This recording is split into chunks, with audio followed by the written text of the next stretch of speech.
अस्सलाम वालेकुम दोस्तों, मैं हूं मोहम्मद सलीम और आप देखें मेरा YouTube channel SRF Bahawalpur update.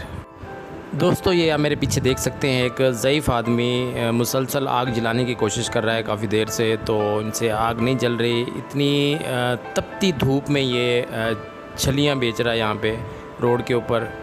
तो चलते हैं दोस्तों इनके पास और इनकी ज़ुबानी इनसे सुनते हैं कि आखिर क्या मजबूरी है जिसकी वजह से ये इतने बुढ़ापे में भी तपती धूप में ये रोड के ऊपर छलियाँ बेचने पर क्यों मजबूर हैं। तो सारी डिटेल इनसे पूछते हैं कि आखिर इनको इतनी क्या मजबूरी है जिसके तहत ये तपती धूप में 48 डिग्री सेंटीग्रेड के दर्जा हरारत में ये छलियाँ बेचने में मजबूर हुए हैं। तो चलिए दोस्तों शुरू करते हैं। अस्सलाम वालेकुम बाबा जी, क्या हाल है आपके? ठीक ठाक हैं आप? बस ठीक है सर। बाबा जी इतनी गर्मी में छलियाँ बेच रहे हैं, क्या मजबूरी है आपको? बेटे नहीं है आपके? सर मजबूरी ये है कि मैं कमाता हूँ कि घर का सर्कल चलता है, 2 बच्चियों का साथ है, एक लड़का मोटरसाइकिलों का काम करता है, एक लड़का जो है निकम्मा फिरता है। अगर मैं ना कमाऊँ तो घर की हांडी नहीं पकती। और मेरी तकरीबन सन 1959 की पैदाइश है। मोहम्मद जमील मेरा नाम है। इस्लामी कॉलोनी ब्लॉक नंबर 6 में रहता हूँ। इस वजह से अगर मैं ना कमाऊँ, चाहे बीमार हूँ, चाहे जो कुछ भी हूँ, तो मुझे कमाना पड़ता है। अगर कमाऊँगा तो घर की हांडी पकेगी। डेली का कितना कमा लेते हैं? बस इसमें यही है कि तकरीबन 500 रुपये रोज़ के देता हूँ मैं। ओके सोके होते हैं। और इतनी मेरी हिम्मत नहीं होती कि जो कि मैं लकड़ी टाल पे से लेके आऊँ, घर से उठा के लाता हूँ तो वो जलाता हूँ। वो मेरे सामने पड़ी हैं आपके। अच्छा, ये लकड़ियाँ जलाते हैं आप, और कहाँ से लाते हैं ये लकड़ियाँ चुनकर? जंगल से सर। ये जंगल से लेके आते हैं? हाँ जी। अगर मैं लकड़ी मोल ख़रीदता हूँ तो मैं 400-500 रुपया घर नहीं दे सकता, घर की हांडी नहीं पक सकती। जी दोस्तों, ये लकड़ियाँ ये जलाते हैं, झाड़ियाँ हैं, ये कहीं से चुन कर लाते हैं। ठीक तरह से ये जलती भी नहीं हैं, लेकिन मजबूरन इनको यही झाड़ियाँ चुनकर यूज़ करनी पड़ती हैं। अगर ये टाल से लकड़ियाँ परचेज़ करके लाएँ अच्छे वाली, तो इनका एक्सपेंस बढ़ जाता है, जिसकी वजह से इनकी डेली की कमाई में कमी आ जाएगी।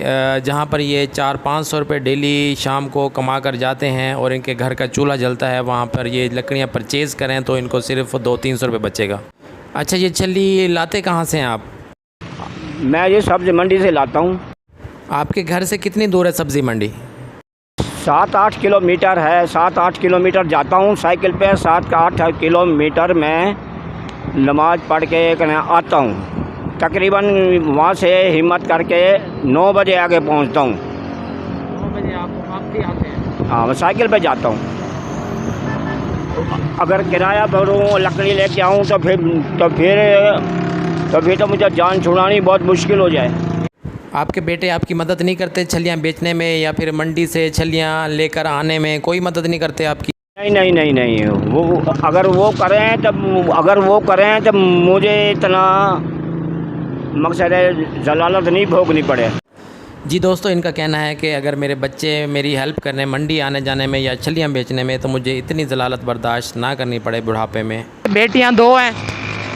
बेटियाँ मेरी 5 हैं। 3 की मैंने शादी कर दी है, 2 कुंवारियाँ रहती हैं। ना पैसा मेरे पास इतना है, ना मैं उनका जहेज बनाऊं और उनकी शादी करूं।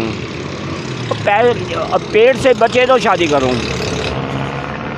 शाम को ताज़ा आटा लेना पड़ता है, 2-3 किलो, जो कि आटा 65-70 रुपये किलो मिलता है, जो कि गरीब आदमी अगर रोटी भी ना खाए तो और क्या खाए। मकान आपका अपना है जिसमें रह रहे हैं आप? हाँ, मकान अपना है, ये अल्लाह का शुक्र है। जो बेटियां हैं, बेटियों की उम्र कितनी है आपकी? बच्चियाँ जवान हैं। अच्छा अंकल जी, ये बताएं कि अगर कोई वीडियो देखने वाला आपकी हेल्प करना चाहे आपकी बेटी के जहेज़ के मामले में, तो कितने पैसों में आपका जो जहेज़ है वो बन जाएगा? ये मोटा सर करें 60-70 हज़ार तो हो तकरीबन। अच्छा कि हम मोटा अपना बच्ची का जहेज बना लें। 60-70 हज़ार में आपकी बेटी का जहेज़ बन जाएगा? मदद हो जाएगी तो आसरा हो जाएगा।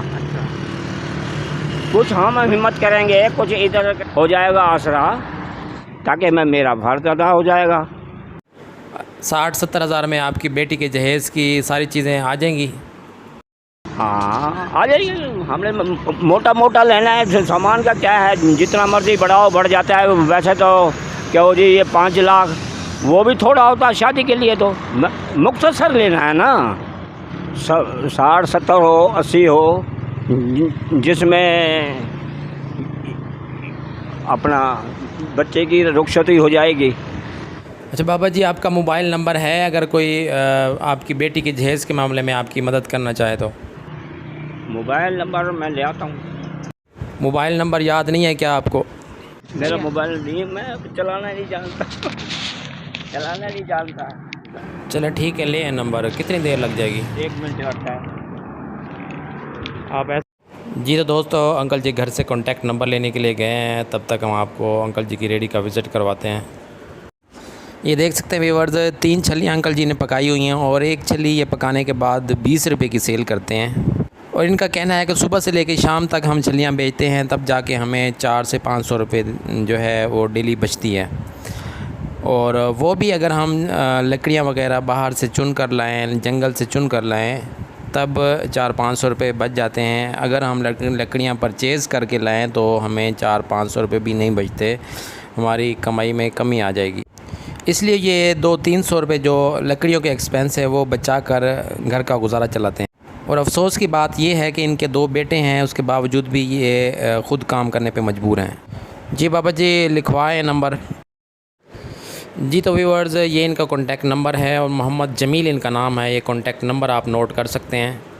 इनका कहना है कि मेरी 2 बेटियां जवान हैं जिनका फ़र्ज़ अदा करना है मैंने। अगर कोई भी अपने माल की ज़कात निकालना चाहे और इनकी बेटी का फ़र्ज़ अदा करने में इनकी हेल्प करना चाहे तो इस कॉन्टैक्ट नंबर पर रब्ता करके इनकी जितनी हो सके हेल्प कर सकते हैं, क्योंकि बहुत गरीब आदमी हैं और छलियाँ बेचकर डेली का ताज़ा आटा लेकर घर का गुजारा चलाने वाले ये बुज़ुर्ग आदमी हैं। तो अगर कोई इनकी हेल्प करना चाहे तो इस नंबर पर हेल्प कर सकता है। क्योंकि दोस्तों, जैसा कि आप जानते हैं कि किसी की जवान बेटे की शादी में हेल्प कराना बहुत बड़ा अजर अज़ीम है और अल्लाह ताला के यहाँ ये बहुत ही पसंदीदा अमल है।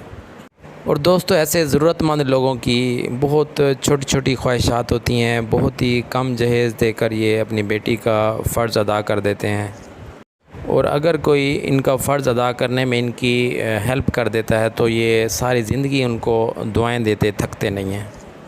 और दोस्तों, बहुत ही छोटी छोटी ख्वाहिशात रखने वाले ये लोग हैं। इनका दिन भर मेहनत करने का मकसद कोई अमीर होना नहीं होता। इनका दिन भर तपती धूप में काम करने का मकसद, मेहनत करने का मकसद सिर्फ़ 2 वक्त की रोटी होता है या फिर अपने बच्चियों का फ़र्ज़ अदा करना होता है। ये लोग इसी पर अल्लाह ताला का बहुत बहुत शुक्र अदा करने वाले हैं। जी तो दोस्तों, आज के लिए इतना ही। उम्मीद करते हैं आज की स्टोरी आपको पसंद आई होगी। और हर वीडियो के एंड में मेरी आप लोगों से एक ही गुजारिश होती है कि मेरी वीडियो को एंड तक देखा करें, क्योंकि हमारा यूट्यूब चैनल बनाने का मकसद अमीर होना नहीं बल्कि ऐसे बुज़ुर्ग लोगों की मदद करना है, लाचार लोगों की हेल्प करना है। आप लोगों का साथ सिर्फ मुझे इतना चाहिए कि आप मेरी वीडियो को एंड तक देखा करें, ताकि आपके 10 मिनट किसी की ज़िंदगी बदल सकें। दोस्तों, मेरा यूट्यूब पे आने का मकसद ऐसे ज़रूरतमंद लोगों की हेल्प करना है, ऐसे बुज़ुर्ग लोगों के काम आना है जो बुढ़ापे में भी तपती धूप में काम कर रहे होते हैं, मेहनत करने पे मजबूर होते हैं, जो वक्त इनका इबादत और घर में सुकून करने का है, उस वक्त भी ये अपने बेटियों का फ़र्ज़ अदा करने पे बहुत ज़्यादा मेहनत कर रहे होते हैं। क्योंकि दोस्तों, अब वो वक्त आ चुका है जब बेटे अपनी बहनों का फ़र्ज़ अदा करने में बिल्कुल माँ बाप की मदद नहीं करते। मैं ऐसे तमाम बेटों से रिक्वेस्ट करता हूँ कि अपने माँ बाप की बहनों का फ़र्ज़ अदा करने में ज़रूर मदद किया करें। इसी के साथ मोहम्मद सलीम को दीजिए इजाज़त। अगले वीडियो, अगले व्लॉग के साथ फिर हाज़िर होंगे। अपना बहुत सारा ख्याल रखिएगा। अल्लाह हाफ़िज़।